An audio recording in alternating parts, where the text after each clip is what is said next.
Сіздер ме, құрметті оқушылар, өзін-өзі тану сабағына қош келдіңіздер. Сабағымыздың тақырыбы ар-ұждан және абырой туралы деп аталады. Ендеше сабағымызды пікір алмасудан бастайық. Ар-ұждан және абырой дегеніміз не?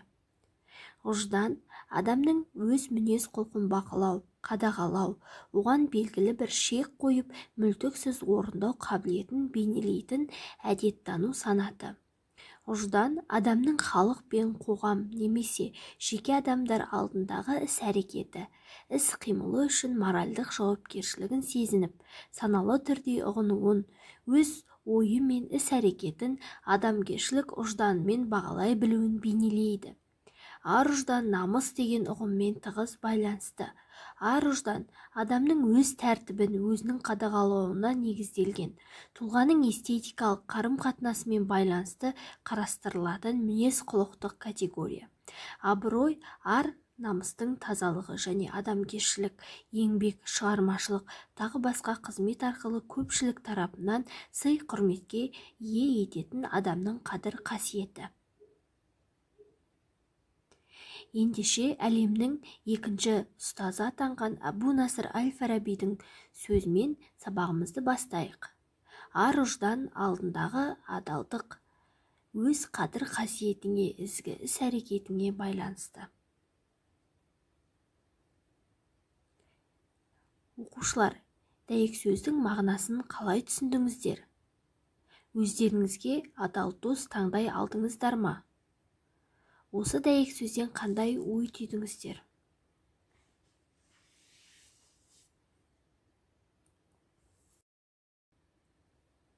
Ой түю мақсатында адалдықтың өтемі бейне баянына назарларыңызды салуларыңызды сұраймын. Өткен заманда Күйік деген шаһарда бір етікші болыпты. Оның жарлы көршісінің Абзал есімді баласы бар екен. Ол бала өз бетінше талаптанып шаһар медресесіндегі ұстаздан дәріс алып тұрады екен. Ненің арам, ненің адал екенін әбден үйреніп алады. Бір жағынан ата-анасының да айтқанынан шықпайтын тіл алғыш, адал, көркем мінезді ұл болып өседі. Бұл бейшара өз нәпақасын өзі тауып ата-анасына көмектессін деген ойымен оны қасына көмекші етіп алады. Ерінбей жалықпай етікшіліктің бар қыр-сырын үйретеді. Бала бір күні етікшінің етік жамағанда үнемі жібін түймейтіндігін байқап қалыпты. Аң-таң болған Абзал етікші ұстазынан мұның мәнісін сұрайды. Сонда ол: «Қарағым, етік жамағанда жіпті түймесем, ол етік көп замай қайта жыртылады. Сөйтіп оның егесі оны жаматуға қайта әкелмей ме?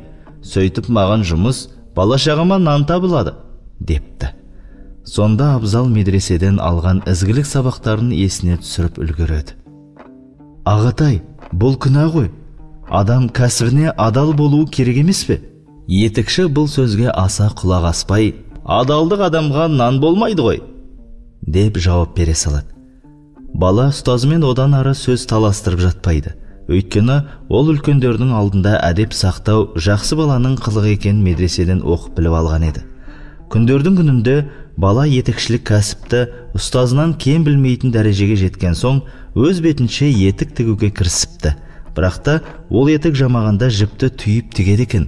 Арада көп уақыт өтпей-ақ шаһар халқы ісін ұқыпты істейтін етікші туралы естіп, жұрттың барлығы соған етік жамататын болыпты. Ал оның ұстазына етік тіктіруге адамдар мүлде келмей қойыпты. Сонда ұстазы мұның мәнісін білмек болып шәкіртінен сұрағанда ол: «Кімде-кім өз ісін адал атқарса, әлбетте Аллах тағала оның адал еңбегіне береке береді».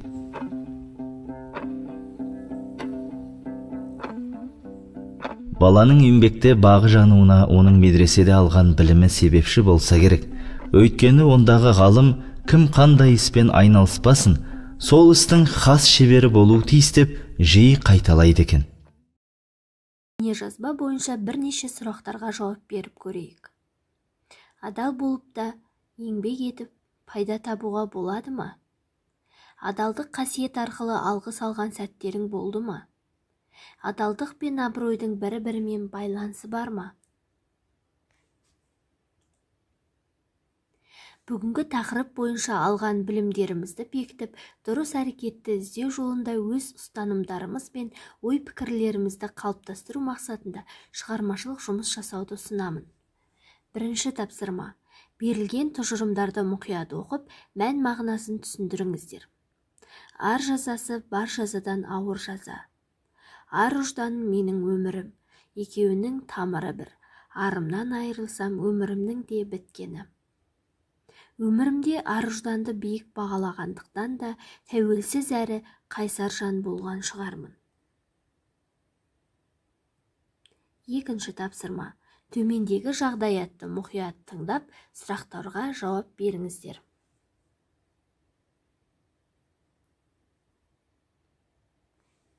Әкесінің әлденені есептеп жазып отырғанын көрген Асан есімді бала өз бөлмесіне жүгіріп кеп, ойына алған нәрсені орындауға кірісті. Анасына көрсеткен азын-аулақ көмегі үшін ақша сұрамақшы болады. Келесі күні анасы ас үйдегі үстелдің үстінен бір қағаз тауып алады.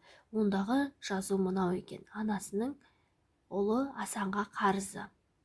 Дүкеннен сөмке тасығаны үшін 50 теңге. Қаттарды поштаға салғаны үшін 30 теңге. Жақсы бала болғаны үшін 150 теңге. Гүлдерге су құйғаны үшін 50 теңге. Барлығы 280 теңге. Асанның бұл әрекеті қалай бағалар едіңдер? Анасы үстелдің үстіне 280 теңге қалдырып кетеді. Кешке Асан ақшаны көргенде қатты қуанады. Алайда ақшаның жанында тағы бір қағаз жатқан еді. Онда былай деп жазылыпты: Асанның анасына қарызы. Үйде өткізген 10 жыл бақытты өмірі үшін ештеңе. 10 жыл ішінде ішіп жегені үшін ештеңе. Ауырған кезде бағым күтімі үшін ештеңе. Жақсы ана болғаны үшін ештеңе. Барлығы ештеңе. Қағазды оқыған Асан қандай күйде болды деп ойлайсыңдар? Бұл жағдаяттан өздеріңе қандай сабақ алдыңдар? Бүгінгі сабағымыздан алған жақсы әсерлеріміз бен қасиеттерімізді жүрек түкпіріне сақтап, бекітіп алайық. Осымен сабағымыз аяқталды. Назар салып қатысқандарыңызға рахмет.